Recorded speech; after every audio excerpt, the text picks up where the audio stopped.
नमस्कार, मैं doctor Mayur Thakkar, assistant professor neurology, KEM hospital Mumbai से बोल रहा हूँ। तो डिमेंशिया या स्मृति भ्रंश जो ये बीमारी है उसके कुछ कॉमन लक्षण हैं जिसके बारे में हम आज जानेंगे।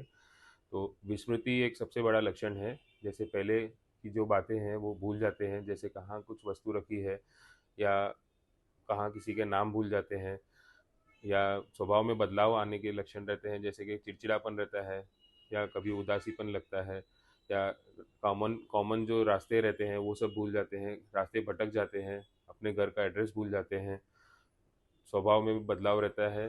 और दूसरा एक कॉमन लक्षण है कि आंखों के सामने या किसी किसी को भास होता है जो वास्तविकता में कोई चीज़ रहती नहीं है वो उनको दिखाई देती है, या कुछ आवाज़ें सुनाई देती हैं जो वास्तविकता में नहीं रहती हैं। तो ये सब कॉमन लक्षण हैं स्मृतिभ्रंश के। दूसरे कुछ कॉमन चीज़ें हैं जिनसे हमें डिफरेंशिएट करना रहता है या हमें अलग जानना रहता है कि नॉर्मल एजिंग के भी लक्षण रहते हैं, और जिसमें जैसे कि आप किसी के साथ में या किसी के नाम आप पहली बार मीटिंग में आपको बताते हैं कि फर्स्ट टाइम मीटिंग के बाद नाम मालूम पड़ता है और आप वो नाम भूल जाते हैं, तो उसे कोई डिमेंशिया या स्मृतिभ्रंश नहीं बोला जाता।